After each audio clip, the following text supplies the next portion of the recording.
আচ্ছা, এজেন্সি নাকি হোস্টিং ভাই, আপনার জন্য কোনটা ভালো হবে ভাই, মেয়েদের জন্য ছেলেদের জন্য? আজকে আপনাদেরকে আমি বলবো মেয়েদের জন্য কি হোস্টিংটা ভালো হবে নাকি এজেন্সিটা ভালো হবে। তো গাইস, ভিডিওটা কিন্তু একদম স্কিপ করবেন না। আপনারা যারা আমার চ্যানেল নতুন আছেন, আজকে আপনাদেরকে আমি এই বিষয়টাই ক্লিয়ার করে দেবো ভাই। ছেলেরা যে কত কষ্ট করে যে ইনকাম করেন, আপনারা ভাবেন যে কি ভাই এজেন্সি নিয়ে কতই ইনকাম, আর আপনারা আর ছেলেরা ভাবেন যে ভাই মেয়েদের কতই না ইনকাম। আচ্ছা, আজকে আপনাদেরকে আমি বলবো কীভাবে আপনারা কী করবেন, কীভাবে আপনারা ইনকামটা কোনটা নিয়ে আপনাদের ইনকামটা করলে ভালো হবে, এজেন্সি মানে কোনটায় বেশি টাকা পাবেন। আচ্ছা, আপনাদেরকে আমি আজকে সব কিছু সাজেশন দিয়ে দিব কোনটা সব থেকে বেশি টাকাটা পাবেন, এজেন্সি নিলে বেশি টাকা পাবেন নাকি হোস্টিং নিলে বেশি টাকা পাবেন। তো গাইস, ভিডিও কিন্তু একদম লাস্ট পর্যন্ত দেখবেন, কোনো স্কিপ করবেন না ভাই, একদম ভাই একটু স্কিপ করবেন না, আপনারা অনেক কিছু বুঝতে পারবেন এই ভিডিওটা দেখে।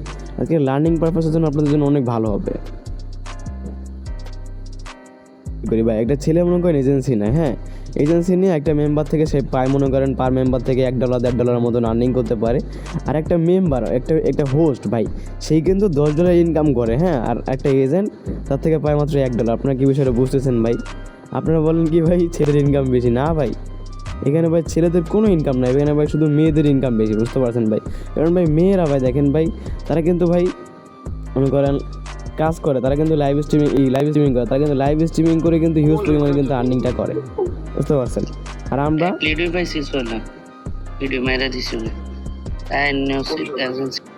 বুঝতে পারছেন ভাইয়া, আমরা কি করি এজেন্সিরা ভাই কষ্ট মষ্ট করে ভাই এখানে এসে ভাই ইনকাম করি, একটা মেম্বার অ্যাড করে ভাই, তারপরে একটা পাই, বুঝতে পারছেন, $1 পাই। আর ওরা কিন্তু ভাই $10 ইনকাম করে, কই 100 টাকা, কই মনে করেন 1000 টাকা। আপনার বিষয়টা বুঝতেছেন ভাই?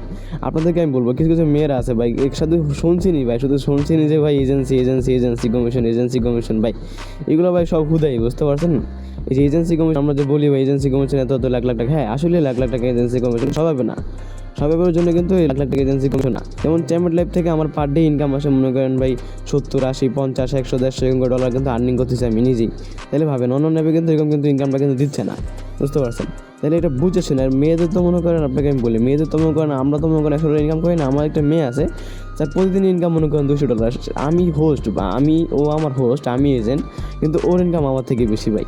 আর এখনও যারা শুধু মনে করেন মাথায় ভিতরে ঢুকে নিচ্ছেন যে ভাই এজেন্সি নিয়ে কাজ করবো ভাই, এগুলো আপনাদের জন্য ভাই হুদয় ভাই, কোনো ইনকাম করতে পারবেন না। আর মেয়ে মানুষের এমনি ধৈর্য কম ভাই। আপনারা লাইভ স্ট্রিমিং করেন, ভালো আছে, সব দিক থেকে ভালো আছে, আপনারা সবাই লাইভ স্ট্রিমিংটাই করেন, ওকে? মেয়েদের জন্য আমি সাজেস্ট করবো হচ্ছে লাইভ স্ট্রিমিং করেন। ছেলেরা তো ভাই এজেন্সি নিয়ে কাজ করবো, কারণ ছেলেদের তো লাইভ স্ট্রিমিং করার কোনো ওয়ে নেই, বুঝতে পারছেন ভাই? আর মেয়েদেরকে আমি বলবো ভাই, দয়া করে আপনি ভালোভাবে লাইভ স্ট্রিমিং করতে পারলে আপনার জন্য সব অ্যাপ্লিকেশনগুলোই সেরা, বুঝতে পারছেন? ওসব আপনার নিজের উপর কাজ করেন। এখানে মূলত হচ্ছে আপনার মেয়েদের চ্যামেট বলেন, যে কোনো অ্যাপ্লিকেশন মেয়েদের ইনকাম বেশি ভাই, ছেলেরা তো সেটা শো এজেন্সি, বোঝেন নাই এইটা? তো ভাই আজকে আপনাদেরকে আমি জিনিস ক্লিয়ার করে দিলাম, এজেন্সি নিয়ে বেশি ইনকাম নাকি হোস্টিং নিয়ে বেশি ইনকাম। আমি মানে কী বলবো ভাই, এখনও ভাই সময় আছে, আপনার হোস্টিং নিয়ে কাজ করা শুরু করেন ভাই। এজেন্সি নিয়ে আর কয়দিন $1 ইনকাম করবেন, আর আমার মেম্বাররা $10 ইনকাম করতেছে, বোঝেন নাই? সেটাই। তো ভালো থাকেন, বাই, আল্লাহ হাফেজ।